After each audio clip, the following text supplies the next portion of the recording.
Okay, so my name's Ken Finnan, and my job is to get you past all the exams. And the number one question I get before I do my live, so I'm hoping to save some time and make it less chaotic, is what do I do? I'm taking the test tomorrow or 2 weeks or whatever it is. So let's, first of all, if you're taking it tomorrow, too late, you're fucked. Okay? No, I'm kidding around. Get some sleep. If you're taking it tomorrow, you should not be on my live. You should be getting sleep and you should be going over customer accounts. Literally any exam you take, literally any exam, you should probably read customer accounts. I have crash course videos you can watch, playlists you can watch. Go watch those and get some sleep. If you have a significant other, make sure they do the right thing or ask them to do the right thing. And you don't want to make them do anything, but you ask them. Just massage. That's all I'm talking about. Just keep you relaxed. No fighting, stuff like that. Now, if you're taking it beyond tomorrow, so if you're taking it tomorrow, what are you doing out here? Get off here, click and get out of here. If you're taking it beyond tomorrow, so let's say you're taking it in 2 days. Tomorrow is no testing. It's adding knowledge, reading customer accounts, going over videos, hopefully my crash course videos or others. Bottom line is you don't want to stress yourself out. You don't want to take a test. I'm not a fan of testing. Some people like it. I disagree with it because if you go bad, there's no upside. If it goes bad for you, you're screwed. So I say, don't take a test tomorrow.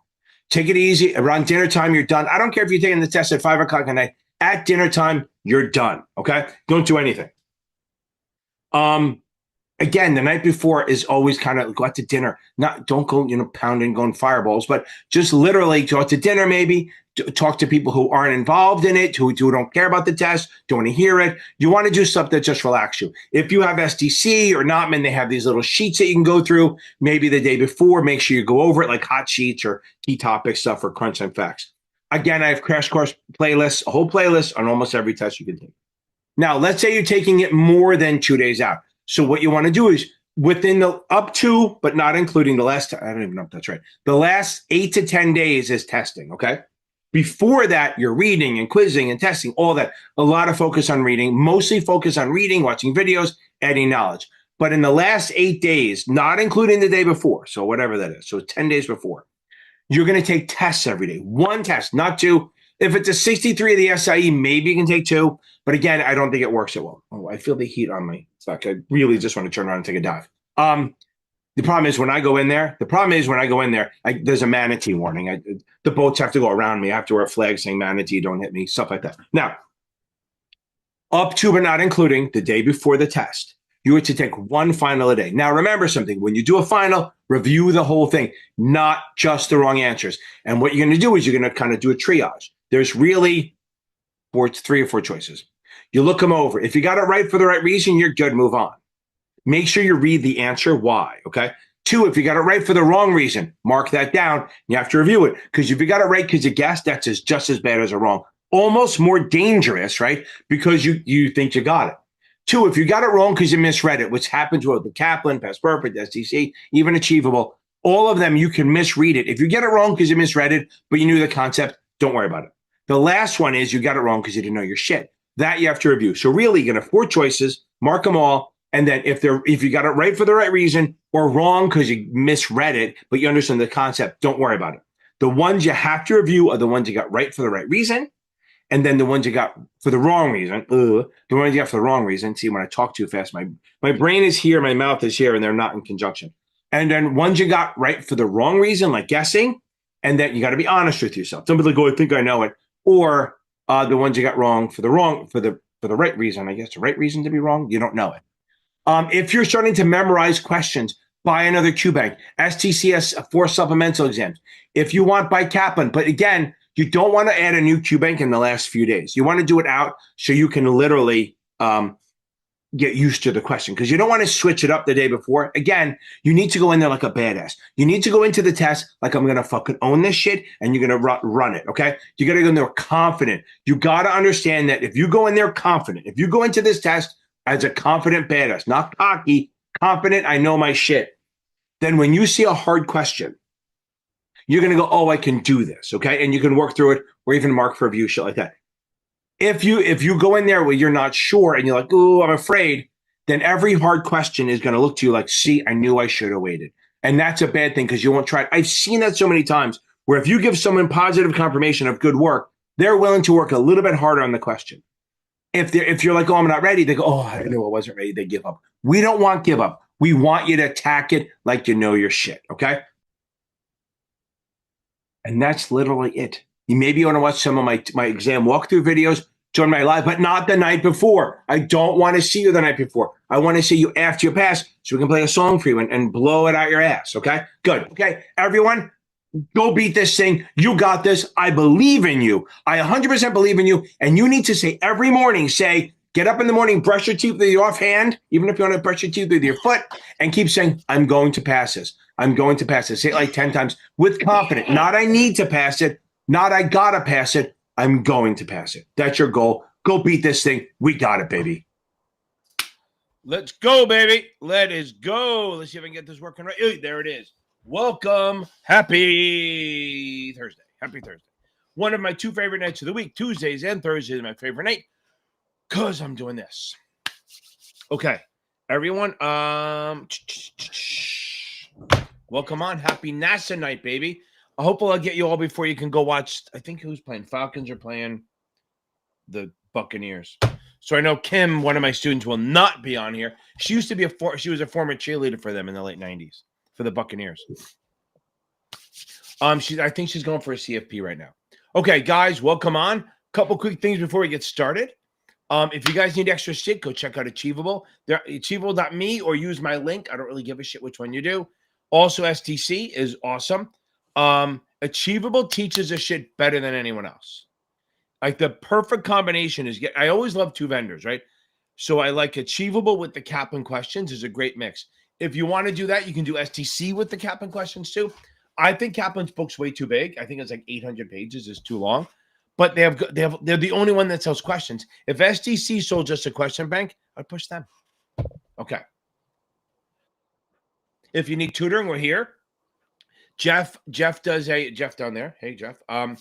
Pet him. There you go. Does it here? High five. There we go. He does a custom study group. He can do custom study groups where he'll help you a study plan where he actually. Wow. I just didn't even. I think by mistake. I think that's an idea. Yeah. Where it's a custom study group where it's only about studying. We'll have to think about that. Anyway, he does a custom study plan. It's like $50 for however long you want to talk to him for, like half an hour or so. And however long you want. However, until you can get him to kick you off the phone, that's about until you can get him to go to the phone. That's about how long it lasts. Just go. Oh, one more thing. Wait, just one more thing. Hold on. Before I go, I want to ask one more thing. So he does it. We have tutors. I have two tutors that work for me, and we're gonna go from there. And there's one other guy, Michael Weiss. He has a CFA, so he knows his shit pretty well. He's at series7examtutor.com. We're at series7exam.org.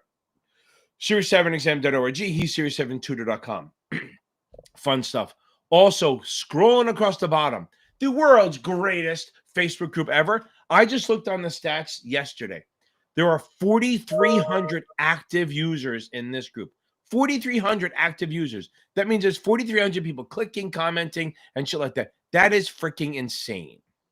So just keep that in mind that if you're looking for help, because look, the Facebook group is great. These things are great.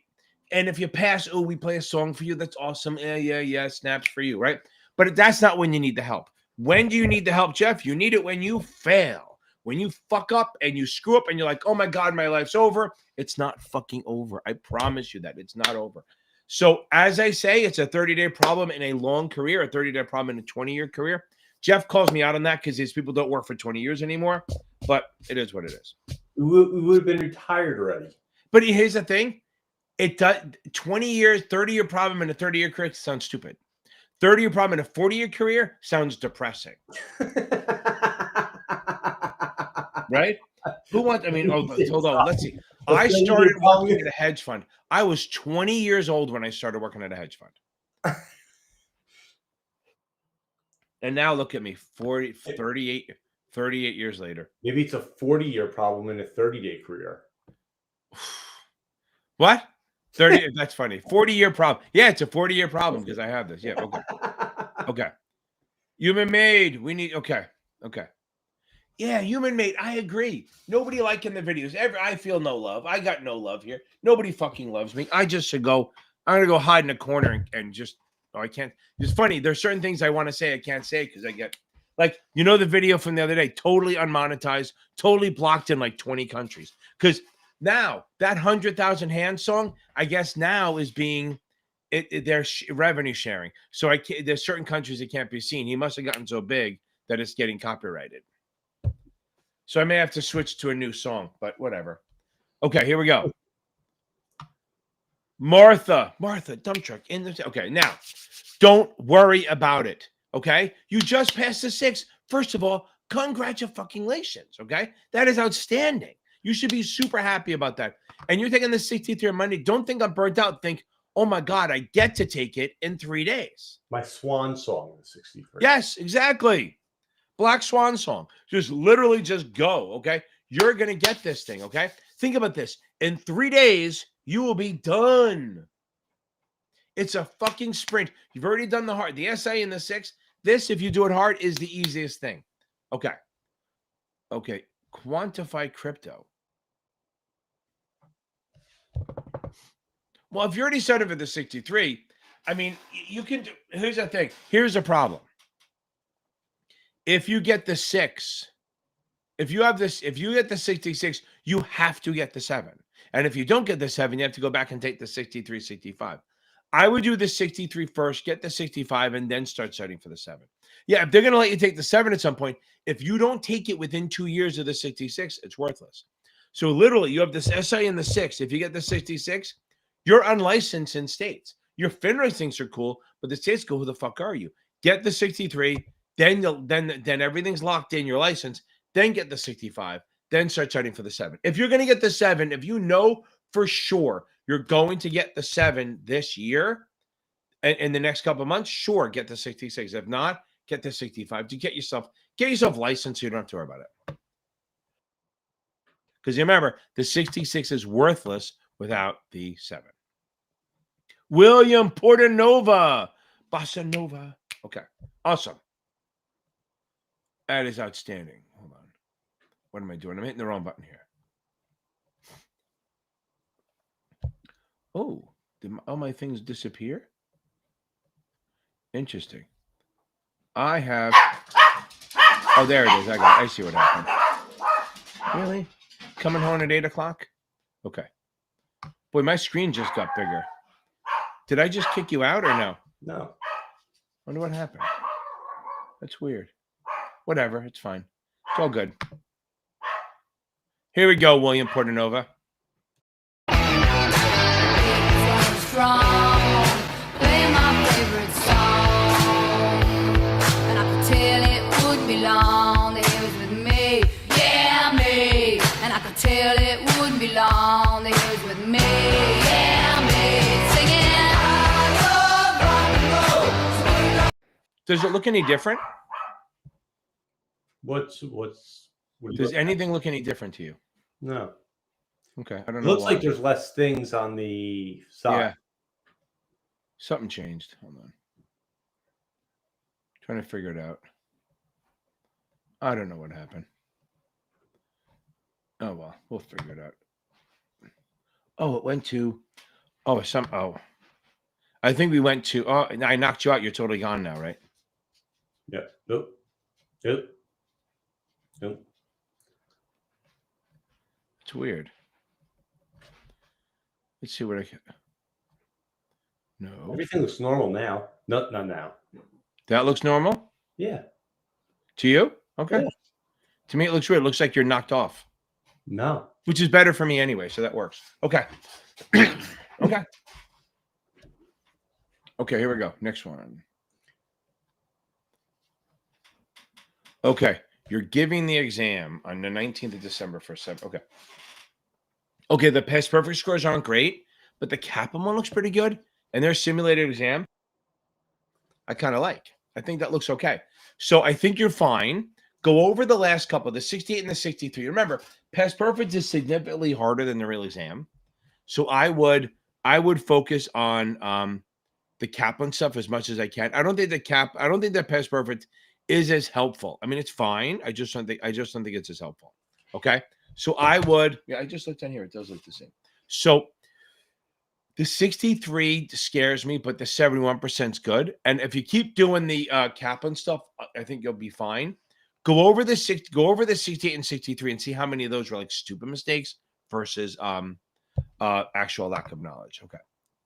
And I'm trying Purvy's Tasty Kitchen. Interesting. But I know we're anxious, but you got to change it up a little. You got to change it to, you know what? I am not anxious. I'm excited. So you got to think the 19th of December, that is 8 days away. It's literally Hanukkah, right? I don't even know when Hanukkah starts, right? So it's literally 8 days. Light a candle for 8 days and go beat this thing, okay? That's all you have to do. So you're going to nail this thing, okay? You're turning this test into a religious experience. Oh, I know. Well, it's funny. I just saw a video today and goes like this. Some lady, she goes, stop asking Jewish people when Hanukkah starts. He goes, we don't know. We just look on the calendar and they tell us. Well, you see somebody's Instagram in the first. What? It changes every year. And that's what he said. We don't know. It's not written in the scriptures. It's literally, we just find out. They tell us. Okay. Yeah. They go, oh shit, it was today. Okay. So now, look, relax. We're fine. I want you to tell me you're excited to take it. Think about this. Don't be anxious. Be excited. It's the same chemical makeup. Tell yourself every day, I can't wait to take this. I can't wait to take it. I can't wait to take it. That's what you should be saying every single day. I can't wait to take it. Okay. Okay. I agree. Hit a like, baby. Make me feel good. Make me feel good. Give me some love. Why 29? 29 what? Likes. Is it? That's interesting. That's what he said. We need 29 likes. Okay. We need 29. Okay. I'll take it. Whatever we get. I don't really give a shit. Okay. Lloyd Llama. Llama. I love it. That is outstanding. Where are we? Boom. Let me find a good one. Oh, no, these are not that. I don't want those. I want these. I know where you're going. Yo, I took a 7, smash it clean, flip those charts like a record machine. Study nights, coffee fights, now I'm gleaming in gold. Certified savage with a license I hold. Stock tips, I spit them, commission legit. Pass the score on the. Boom, baby. I'm gleaming cold, commission legit. You know how hard it is to write that shit? Okay. I mean, it sounds like a line from Boiler Room. Yeah, I know. It's good stuff. Commission legit.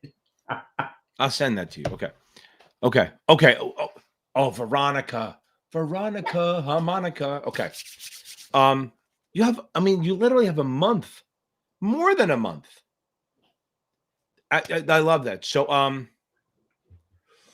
okay, here's the thing. You have a month. Using TestGeek is fine, but the problem is you only have a certain amount of questions.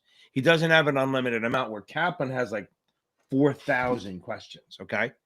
That's the thing. Kaplan has like 4,000 questions. Okay. So that's the bigger thing, is that you're going to get a lot more by going through getting the Kaplan. I think they have like 4,200 questions or something like that. So that is really, it's super helpful. So I would think about that I would go with the Kaplan one before I would go with the TestGeek. But you have so much time. You're good.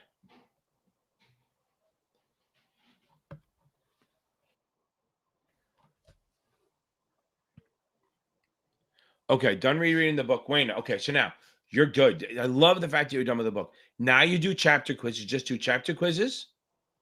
Right now, that's all you're doing is chapter quizzes for like the first week or two. So today's the 11th. So it's like the 20th. I would say just do chapter quizzes on each chapter, 20 questions on each. Keep doing them. Review the heck out of it. Review even the right answers, the wrong answers, everything. Review all of it. Then right before, like on the 21st or 22nd, then you start doing finals every day. Wayne, I think about it. You missed it by a couple, and you only studied for 19 days. You have so much time. You're going to nail it this time for sure.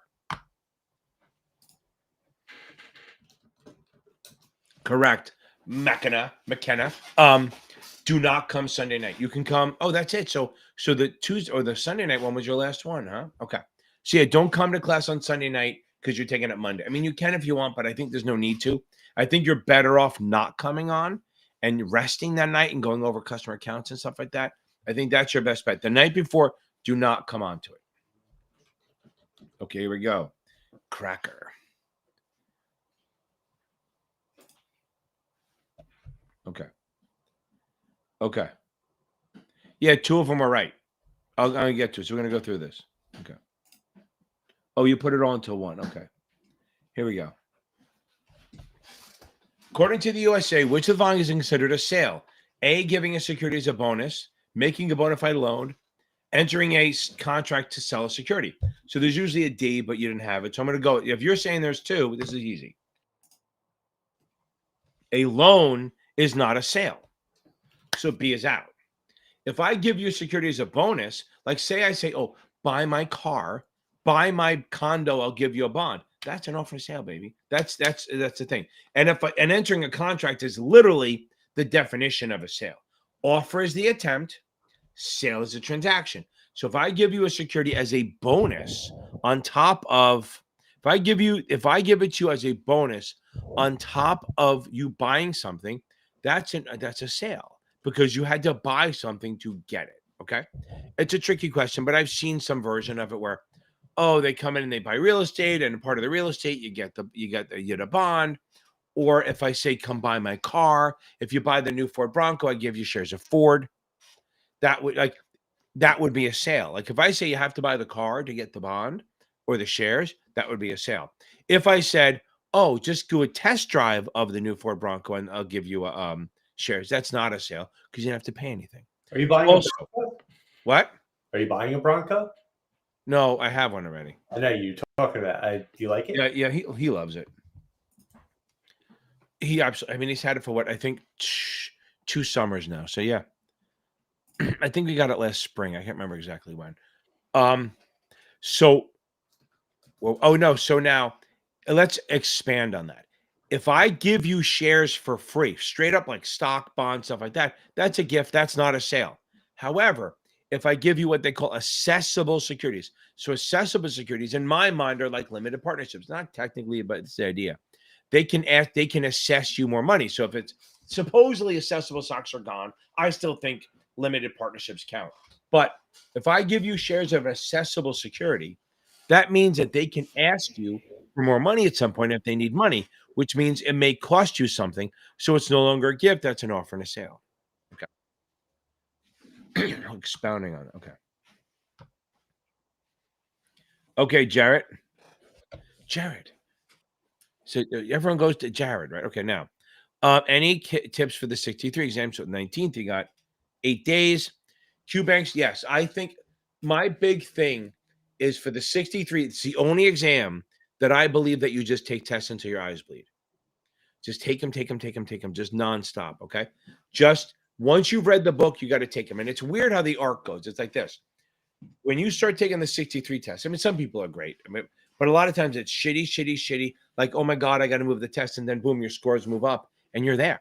So that's where it comes in that I got to take a lot of tests because you got to get used to the wording.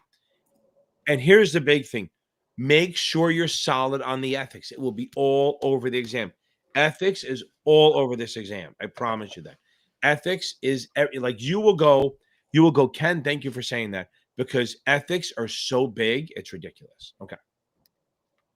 But I do say test all the way. If you really want to challenge yourself and buy like the STC supplemental exams, fine, just to challenge yourself, you can do that. But it's not necessary. Kaplan's enough. Jack,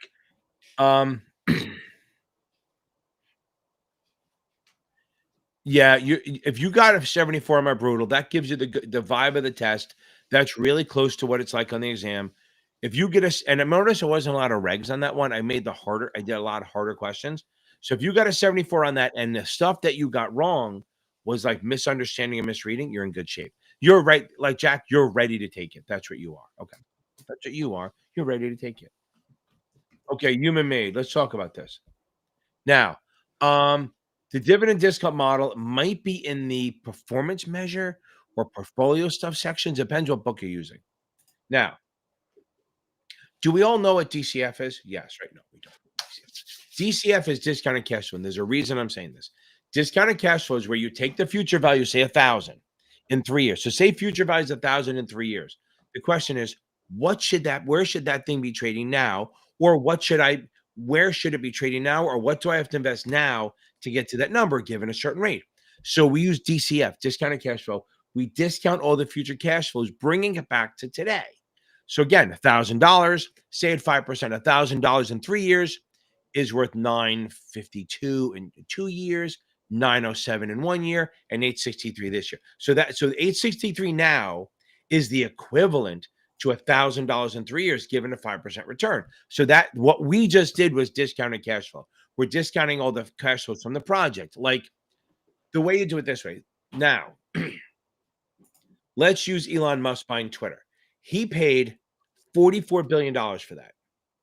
And what he did was he did after, remember, the board, as soon as he said 45 billion, the board said yes, because they knew he was overpaying. He didn't see the books yet. So after they signed the deal and agreed to it, he got the books, and he started doing discounted cash flow on that money. And he goes, oh, basically, he looked at the discounted cash flow, the future value of where it should be in 5-10 years, and brought it back and said, oh my God, I should have paid 38 billion. That's why he spent the whole summer suing to try to get out of the deal. But he did have it, that's called a negative NPV. He uses discounted cash flow to bring it back to now, and he realized now, if we're talking about stock, it's not DCF, it's dividend discount model, dividend stock, right? Okay. Dividend discount model, straight up dividend discount model is mostly for preferreds because they have like a fixed dividend and you bring it back. You know what it's going to be. The dividend's not changing. We're not talking about participating or cumulative. We're literally talking about a straight preferred. It's the dividend is set and we just bring it back to find the present value. That's dividend discount model the regular way. Okay. Regular dividend discount model. However, they have a thing called constant growth. Constant growth dividend discount model, or even variable, whatever it is more for stocks, common stock, where the dividend's going to change. So we go however many years in the future. I can't do the math. I'm too stupid. But however many years in the future, you start there and bring it back, and you use those dividends, and you're taking all those future dividends and bringing them back to today. However, since it's common, you don't know what they're going to be. So, like, say there's a company that it consistently pushes their dividend up by 5% or 10% every year or whatever it is. You're going to build that in and have, so let's say it pays 50 cents this year, but it may pay 55 in 2 years, I mean a year, 62 in another year, all the way up. So you'll say, oh, it's paying 82 cents in 10 years and then 78 in the year before that. And so you're going to use those numbers to bring it back to find present value.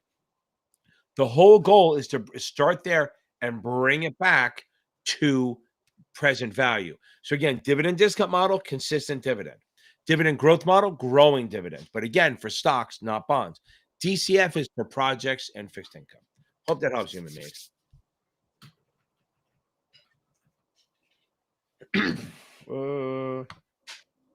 Jack, yeah. I think with the 74, you're fine. I think you're in good shape. When are you taking it? Because if you join the membership thing tonight, I can give you something that may help you too. I have some more stuff. And guys, the other thing, don't forget we have the memberships going on. Hit the join button and you can see all the different types of membership we have. For the 65, 66, we have one where we meet on Sundays at 5 p.m. and then Thursdays after the live. So you pay a little bit more for the Thursday night one, but the Sunday night one is pretty cheap. Okay. Pervy is taking the... What's Pervy taking again? 7. Okay.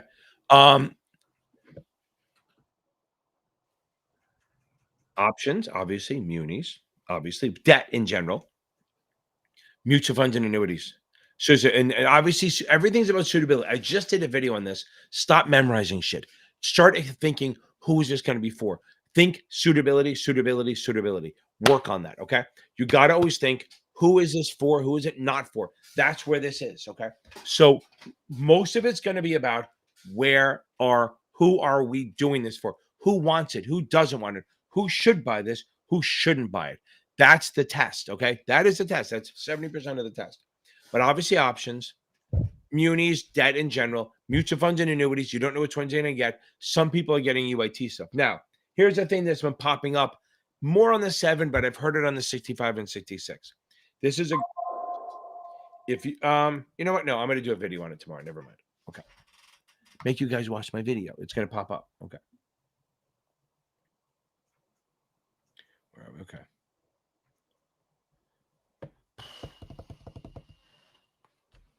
Here's the thing. I like STC better, their questions. But the problem is STC only sells 4 supplemental. Okay? They only sell 4 supplemental. Oh, oh my God, you're taking it on in February? It's like not even like the same quarter. Okay. Then look, if you can, buy the whole STC program. Actually, if you can afford it, again, I'm going to go down the rank, right? If you can afford it and you can drop a couple $100, buy the basic STC program. And I have links that give you like 15% off. So you can find links where you get money off on that.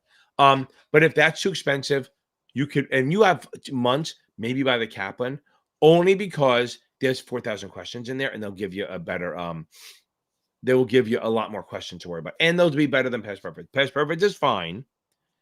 But again, you got to get used to the wording because their questions are hard. And this is for any exam, 65, 66, 7.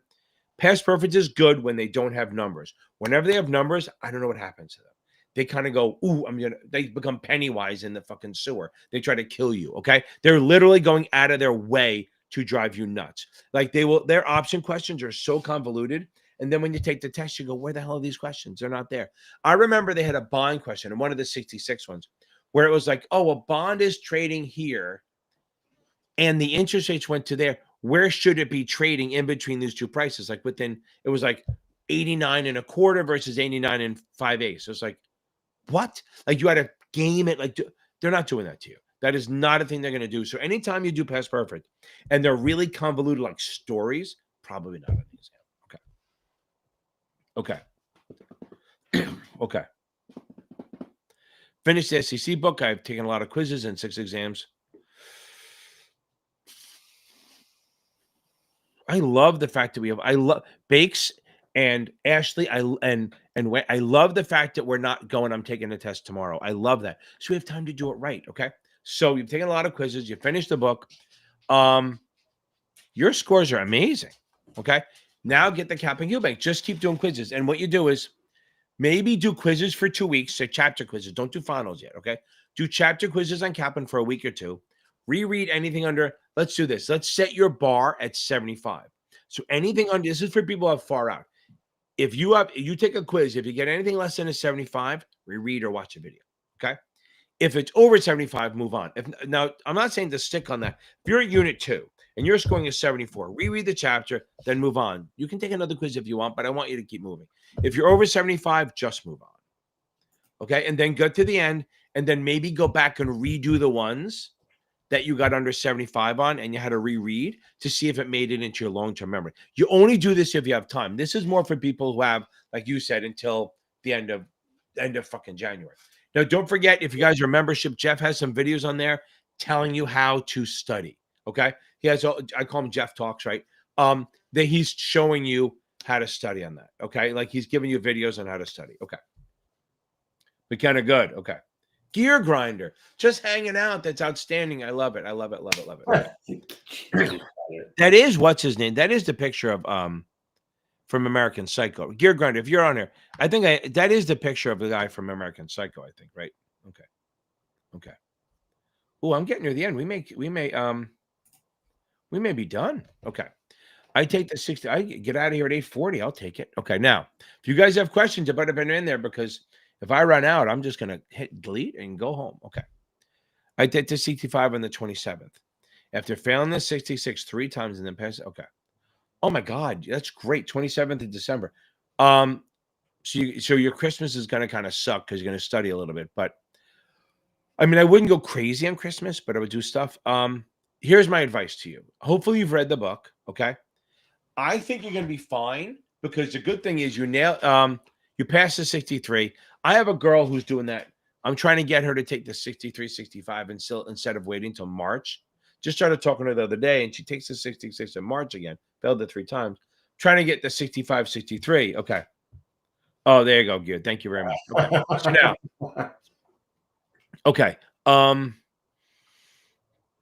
Yeah, I think you're good. I think you got it. Hopefully you've reread the book. If you want, go through my Series 7 playlist. I know you're not taking the 7. Anyone taking the 65, go through my Series 7 playlist, the first like 10 videos. That's all the product stuff, maybe 11 videos. You'll see. common, preferred, bonds, treasuries, all mutual funds, annuities, options. Go through those videos just to build a better foundation for your investment vehicle stuff, and then start going through my other list. Okay, I think that's your best. That's really going to be where your best bang for the buck is. You'll be fine. Look, you got the regs part down. You passed the 63. Hopefully, you didn't miss the 66 by a lot. And we're gonna nail it. We got this, baby. And you have literally 16 days left. Okay. Okay. Okay. You take guys. Remember, I'm down to 2 people left. If you guys don't have questions, I am gone. Okay. I take it in 9 days. December 20th, Jack. Yeah, I mean, you're fine. You're in reality, you were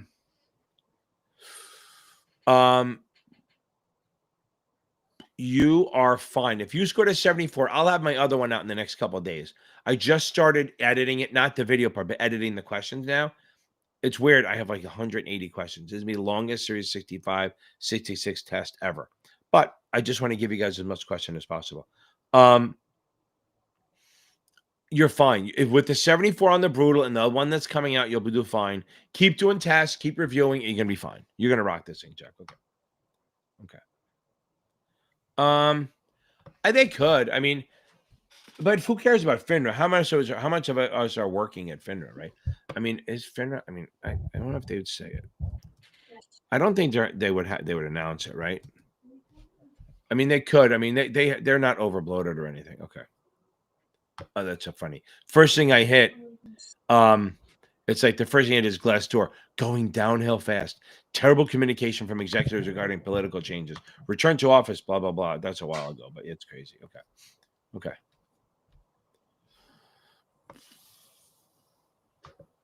They were trying to get rid of people in March of 2024. That's true. In March of 2024, they were offering the executive, all the older people to let them retire. And I remember there were definitely some dinners for the older guys going out. Okay. Heading out the door. Okay.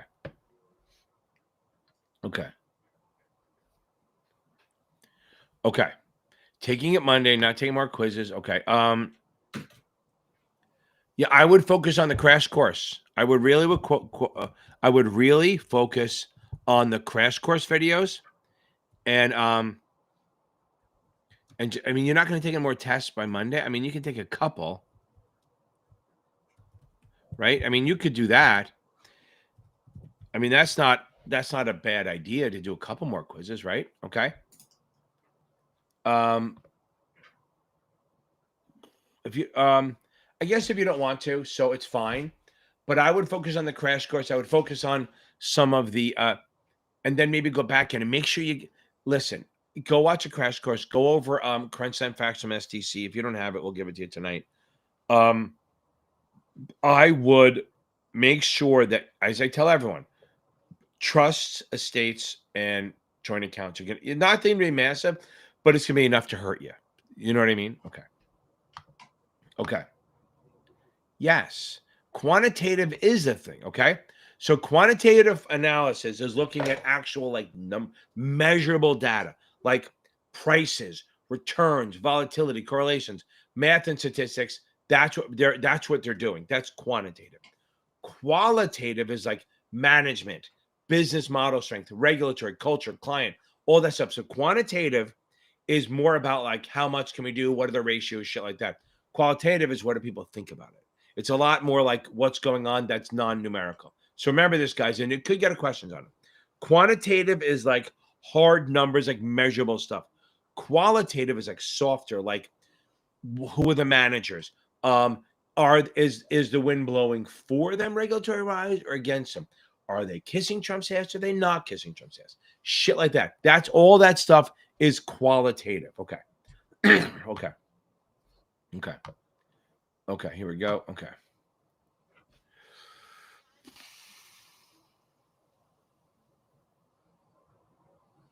D. Okay, so let's go. The USA definition of exempt transaction. Remember, an exempt transaction is a transaction for a non-exempt security, because if it's exempt, you don't need to do it. But it's for a non-exempt security, but by the way you're doing it, it doesn't have to register. So I use this analogy. So let's say my friend Jeff owns a nightclub. I will never have to pay or get in line. I will always be able to walk in. That's an exempt security. I'm always getting in. As long as he doesn't get in trouble and close it down, we're good to go. It's a free. So exempt securities never have to register. They might have to notice file, but they never have to register ever, ever, ever, no matter what they do. An exempt transaction is like me having a coupon to get into his club tonight for free with no line. It's a one-off. That's what exempt transactions are like. Like it's for like if you were going to if I were going to sell my shares in New York, say I'm in New Jersey, I'm registered in New Jersey, I'm going to sell my shares in New York. Okay. Somebody wants to buy my shares in New York. I can't sell them to them unless it's through an exempt transaction. And even then I can't really do it, but here's what happens. So like if it's an isolated non-issuer transaction, like John buying from Betty, okay, that's a non-issuer transaction and it's isolated. Unsolicited non-issuer, John once calls up Jeff and goes, I want to buy shares of Catch Tutoring. They buy them from another person, not me. Those are exempt transactions. Now we're going to go into your question here. So if I sell to institutions, exempt transactions. If it's a private placement, which is up to 10 retail and as many institutions as I want, private placement, that's an exempt transaction. Selling to my employees, exempt transaction. Selling to an underwriter for them to register, exempt transaction. I'll come back to I can't think of the word. It's there, but it's not. That's on my tongue. The other one is if it's part of a bankruptcy or a bankruptcy and a death, the sheriff, guardian. I'm afraid it's guardian, but it should not be guardian. It should be the answer. A sheriff, a executor, administrator, trustee in a bankruptcy, or an executor for a dead person, but not a trustee for a trust. So if you have some little rich kid who has a trust fund, they don't matter. They don't get an exempt transaction. If they sell shares, they have to register. So I would say the answer has to be D. If it's not D, I'd be really fucking surprised. But again, an exempt transaction is a one-off. Like you can do it multiple times, but it's a situation where that situation means you don't have to register in that one situation. But again, if you try to do it next month, you gotta either have an exempt transaction or register it. Okay. Because remember, securities, if they're going to be sold, they have one of three things.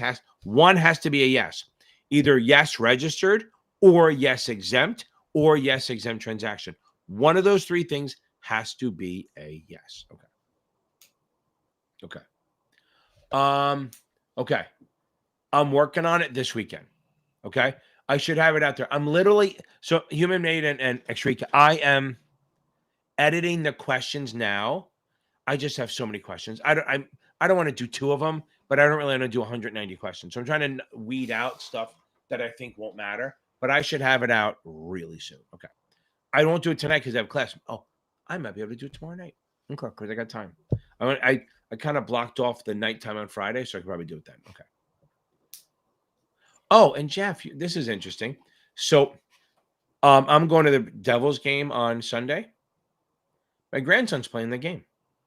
He's in the period in between. He's doing a little like PE kind of thing.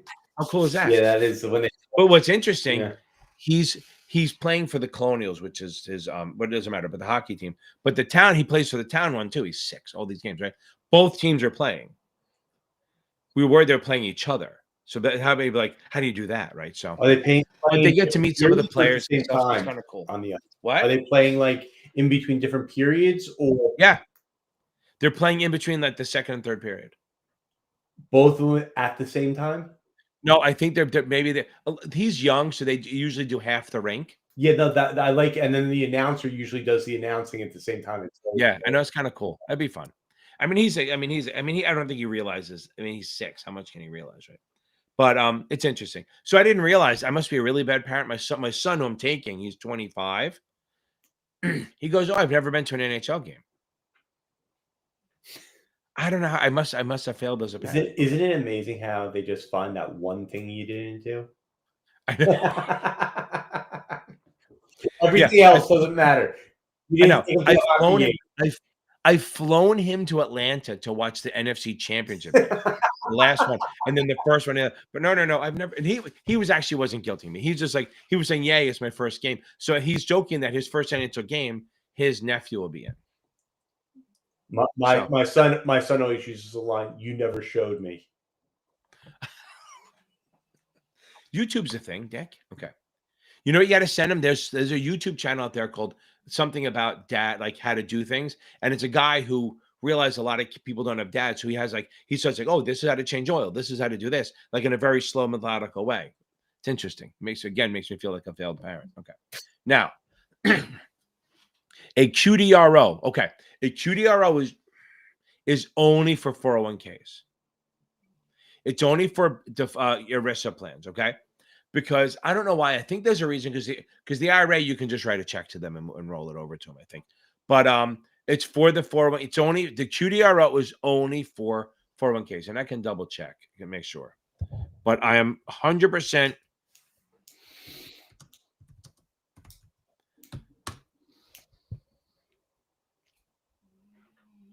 No IRAs. So it's not. See, I love that. So I was right. But I'm going to expand on it. It's for any qualified employer-sponsored plan, any ERISA plan, not IRAs. So let's go. And the guys, in case you go, what the fuck is he talking about QDRO? It's a qualified domestic relations order. It allows, say you're married for 25 years and your a significant other, I'm not going to say male or female, husband or wife, didn't work. They're staying home watching the whatever. Okay. And you get divorced. So the judge goes, okay, well, you've been putting, 20 grand a year into the 401k. There's $3 million in there. Some of that's hers or his. Okay. So the QDRO lets them go to the pension, the benefit company and say, oh, 40% of it comes to me tax-free. They take it out. They have to roll it into their own IRA or something that within 60 days. But that's a QDRO is for when you get divorced. It's for either the spouse or the children to get the distribution from it. So this way you show them the order, because remember, your name is on that 401k. But if your wife or kids are entitled to it, they have to have something saying that they can release it to them. Okay. Oh, gear. That's because they're lazy. Okay. By the way, that's not. Here's the thing. There's no way they're not processing U4s. I know here's the thing. The week after Christmas, they shut down. They all get the week after Christmas off. Okay. So that is true. So the last week of Christmas, you probably can't process much. I don't think you can process maybe U4s, but very limited stuff at all. Oh, and I just started, you guys, if any of you guys have licenses that expire, I talked about this. There's a thing called an MQP program. And on NASA level, it's called EVEP. It's a way to, like, if you leave the business, it's a way to extend your licenses. You just have to do continuing ed for 3 years. I'm in my second year doing that now. So I did. No, I'm in my So I'm in my fourth year, I have one more year after this, right? Okay, yeah, okay. Wait, this is 2. Yeah, I got 2 more years total. Okay. Yes, estate joints, trust. Estates and joint accounts, trusts. And I think that's, if you have the STC book, it's the investment advisory client section. If you have the Kaplan book, I don't know what the fuck it's in. Okay. Oh, it's toilet paper. I get it now. What did you do? Oh, you know what it is? Here's the thing. If you change your name, you can't change it back for like 30 days. Once you change your account now, so like if Jeff had his and he changed it, he can't change it for 30 days. You have to leave it there, or it's some amount of time that you can't change it back. That's fine. Okay. Yes. Okay. So Jack, I love that you hit me with questions. That's awesome. Okay, hold on. Okay. Okay. Now. Okay. Can we talk about endorsements? I can. Okay. So you can endorse me. I'll only do it if you give me a like. If you give me a like, Jack, I'm kidding. So now, endorsements. So like, here's the deal. Testimonials are allowed on 2 situations. On the federal level, they're allowed 100%. With disclosures, you have to say who they are, what the time period is, if you paid them more than $1,000, all that crap. Okay. You have to disclose if there's conflicts, stuff like that. If they're a customer, if they're not a customer. On the state level, the answer is pretty much no, unless the state has adopted the SEC rules. And they can do, states can adopt the SEC rules. Like if you guys all know this, so there is a rule that, you know, that it's a statute of limitations is 2 years from discovery or 3 years from the event. We know that. Actually, the rule changed, don't freak out, to 5 years from the event. But that's federal, and the states can do it if they want. So they still test 2 years from discovery or 3 years from the event, whichever is kind of longer, shorter, right? Okay. But technically moved to 5. Somebody reached out to one of the vendors. I was like, no, you're wrong. Yes. If you guys Google this and see that in 2002, they changed it to 2 years from discovery or 5 years from the event, but that's federal. And only about 15 states have adopted it. They're no rush to do it. So it's not, and remember the tested, they even say it on the website. The test is based on the the USA Act, the Uniform Securities Act of 1956. If enough of the states adopt an amendment, then they add it. If not, they leave it. Keep it in that. Okay. Now back to this. So that's why if you're a state, some states have allowed endorsements and testimonials. Not a lot, but some. But SEC does assume state is no testimonials at all, and federal, yes, with disclosures. Now, here's a question. What if I did such a good job that Jack decided to put on X, he tweeted, whatever he tweeted it, Ken's the greatest advisor ever, which we know he is, but say he is, okay? And I have nothing to do with it. That's fine, no problem. However, if I retweet it, link to it, embed it, refer to it, comment on it, I'm now adopting it, and it needs to meet my rules. So if I work for a state advisor, that's a problem. If I work for a federal covered advisor, it's not a problem. I still have to disclose. I think that, but now what if I go, hey, Jack, I have some, what's the best way to do it? Jack, I have some things I want you to bring up, and I'm going to give you, I'm either going to pay you or just here's some bullet points. Go tweet something and act like you're someone different. That's called entanglement, and that's really bad. Okay. If I disclose that I helped you write it, fine. Okay. But if I don't, why would I disclose that? Right. So if I disclose it, it's fine. If I don't disclose it, that's entanglement, and that's a problem. So again, third-party endorsements on third-party shit that have nothing to do with it, I can't control. However, if I take part in it and get involved or retweet it or link it or refer to it or anything, then it's considered adoption, and it has to meet my requirements. That's all. Hope that helps. Okay. Okay. Now, what's the difference between deferred comp plan and defined benefit? Okay. So a defined benefit plan is a qualified plan. Okay. So defined benefit, okay? Defined benefit is a qualified plan. So there's two types of plans: defined contribution, defined benefit. Think of defined contribution. Technically, IRS doesn't say it is, but as your 401k, you know what they're putting in for you. You're putting in like matching 5%, 7%, 2%, whatever of what you put in, and it's going to grow tax deferred, but you don't know what it's going to be at the end. So you know it's going in, defined contribution, but you don't know what the end is. Defined contribution, right? That's better for younger people, blah, blah, blah. Now, defined benefit is you don't know what's going in, but you know what you're getting at the end. So I use the example. My buddy's an ironworker. I worked with him on the floor for a while. When we all left, he went to ironworking. He makes a lot of money, but they tell him for every year that you work, so he doesn't know what's going in. Every year that work, we will pay you $200 a month for the rest of your life. So if you put in 20 years, you get $4,000 a month forever, plus Social Security, all that shit. So forever, he will get $4,000 a month. They're defining his benefit. So that usually helps older people. Like if I took a job in my town right now, they pay me like, I don't know. I mean, I could maybe a clerk, maybe 80, 100 grand a year, whatever it is. I have no idea. But if I stay there for 5 years, I'm in their defined benefit plan where I will get 30% of my salary or 20 or 30% of my salary forever. They're defining my benefit. They may not say the actual number I'm making, but they're defining what I'm I know what my benefit is. Those are both qualified plans. Okay. Now, deferred comp. Okay. Deferred compensation is a non-qualified for who? For the executors, for the ballers, the big earners. It's basically taking money out either pre-tax or post-tax, depending how it is, and it puts it aside. Here's where the questions are. Okay. It's non-qualified because they can discriminate. Only the high earners get it. 2, if you leave early or get terminated or leave, you may lose your money, okay, because it's theirs. 3rd, if they get sued, the money is in the firm. So if they get sued or they have creditors, they can use that money to pay creditors. That's built in. So you have risk there. And I had a guy who worked, he started in the late 80s. He was working, he's a baller, a big trader, stuff like that. Right around 2006, 2007, he had $6.2 million in a non-qualified deferred comp plan. He was letting it grow. But he worked for Lehman. He lost every penny of that. Now, he had a regular plan. He has 3 houses in Miami. He's fine. Like, he's annoyed and pissed off that he lost it. Me, I'd be hanging out a window, right? So the point is, deferred comp, you have risk that if the company goes under, you have risk. You can lose it.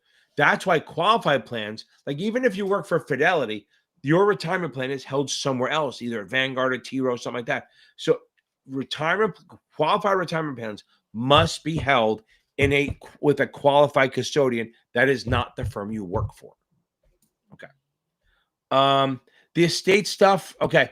Really, the estate stuff, you just got to read it because it's more about trusts, and you got time too. It's more about trusts and the joint accounts. Like, what does a trust do? Revocable versus irrevocable. A living trust versus a testamentary trust. All those things. And really, you just have to know that estates, like if you have a joint account, to go to the estate, or does it go to the other person? Is there probate? What does a deed do? That's a question, right? What does a transfer on death do? So if I put a transfer on death and I name my daughter as my beneficiary, if I die, which I'm not going to, but if I were to die, okay, the money everything in that account will go to my daughter no matter what. Even if my will said split evenly, it doesn't matter. Everything in the account, it supersedes the will. They call it a bad thing. I don't think it's a bad thing, but it supersedes the will. Okay. Ozone Pavilion. Now, first of all, here's the thing. If you're working all day long, give yourself 3 weeks. If you're not working, to study all day long, give yourself like a week. So the best way to study for the 63, number one, read the book. If you can, if it's STC or achievable, do it twice. Especially if it's STC, just read the book twice. Just read it, go back to the beginning, read it again. I know that's boring, but just do it. Okay. Once you do that, then what you're going to do is then you're going to come back and just start doing quizzes. Do chapter quizzes first, like little 15, 20 question quizzes till you get yourself above a 70. Anything above, let's make a deal. Again, anything under 75, reread. Just reread the book or watch a video on it. Doesn't matter. Okay. Pretty much the same stuff. Then once you're done with those, then start doing finals. And again, like I said, with the 63, it starts off like this. You shitty score, calling me, going panic, and then boom, they don't need me anymore. So usually even one lesson, they skyrocket. But a lot of times they would have done it on their own. I have videos that cover the 63. They help a lot. I don't have a crash course because it's not that many videos. And that's what you do for the 63.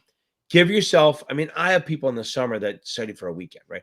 The analyst class I do, like I'm helping them pass the 7 on a Friday. They have the 63 class on the Thursday before, which is crazy. And then they take the test on Sunday and Monday and they pass. 99% of them pass this stuff. So if you do the work on the 63, you'll be fine. Here's the problem. If you act like the 63 is easy, you're going to have a tough time. If you act like it's hard, you're going to be fine. That's just remember that. If you have to act like it's going to be hard, and then you're rocking it. Okay. Any other questions? Anything going on with you, Jeff? No. Just, pretty good, huh? Just taking it all in. Yeah. Just listening to all that stuff going on. I get it. You know what I was thinking when I saw this last question? What's the best way to study? Yeah. Or when people say, am I ready? Wouldn't it be great if you could just plug it into like an algo? Yep. It spits out exactly what to do. Yeah. I'm with you. I'm thinking like, is there a formula? Right. I don't know if there is one. I'm sure there is. I'm sure in a couple of years we'll get it. Okay.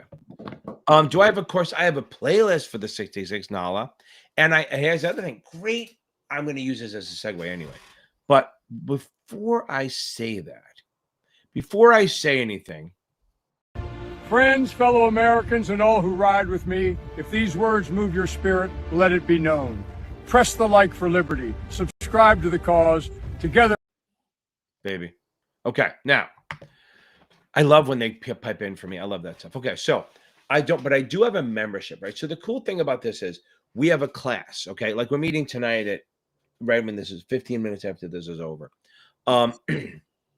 And then we also meet at Sundays at 5 p.m. Eastern. It's all Eastern time because that's the only time zone that counts. So yeah, I have a whole playlist for this. I have a playlist for the 66, 65. They combine. Guys, remember something. Here's where people screw up a little. Since I can't publish the same video with different titles, they don't really like that. I mean, I guess I could with a big gap between them, but I'm just easier not to. I don't want to clog it up. Just make up fucking fake videos.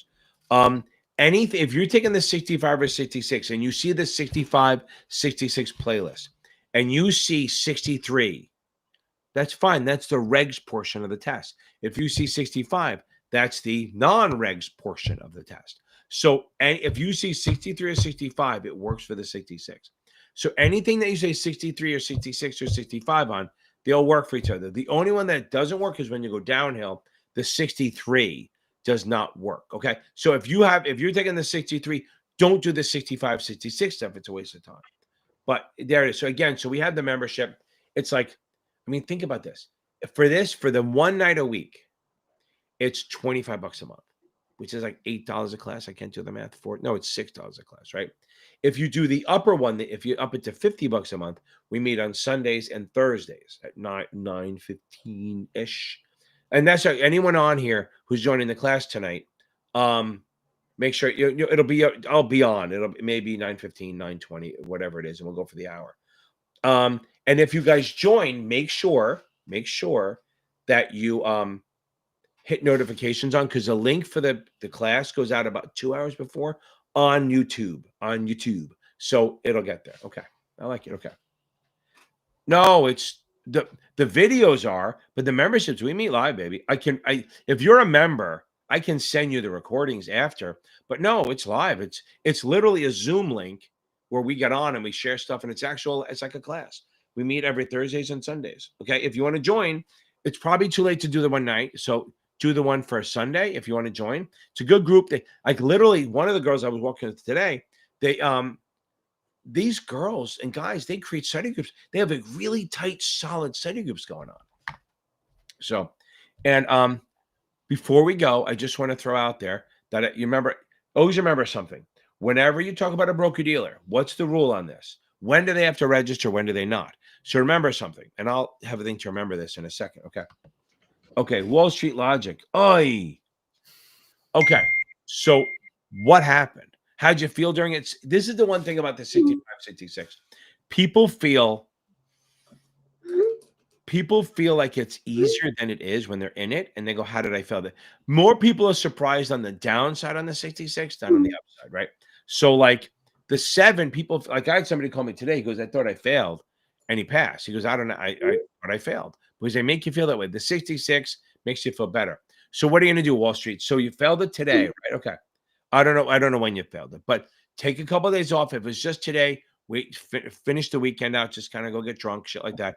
Then Monday, just start rereading the book. If you feel you didn't know enough, because 65 is borderline that you might not have enough knowledge to get over. If you miss by 1, you probably have enough knowledge to pass, but 65 is far enough away that you may have to rejigger yourself. So maybe if you had Kaplan, maybe switch to SEC. If you had SEC, maybe switch to Achievable or Kaplan, whatever.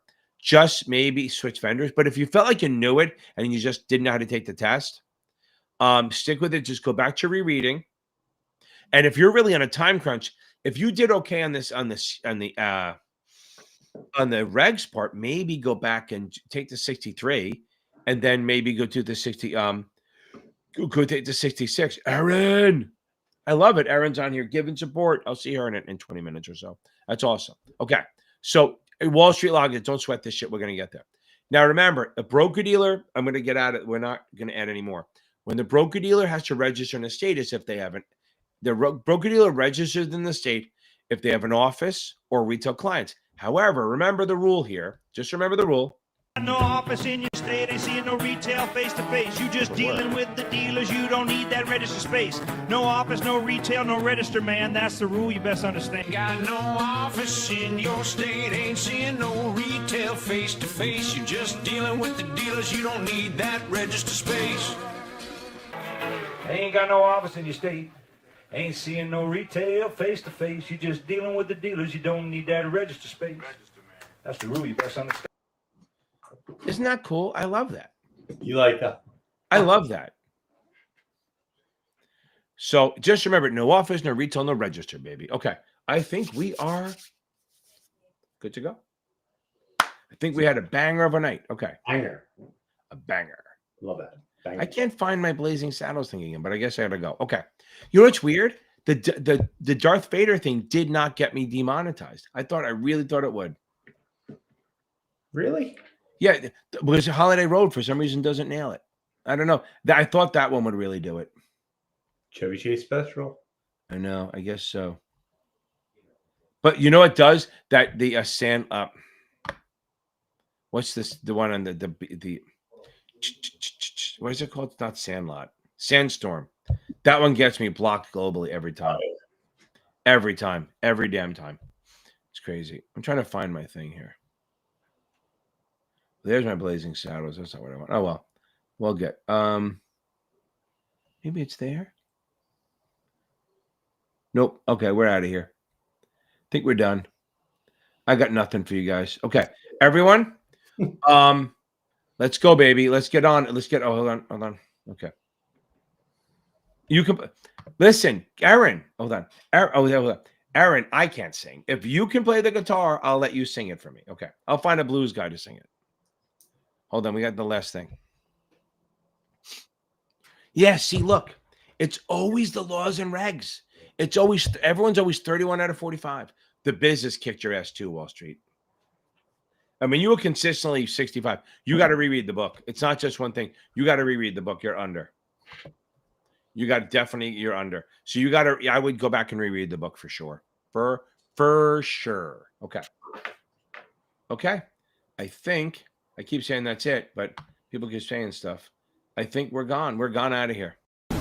End the war, not fight. I compel you.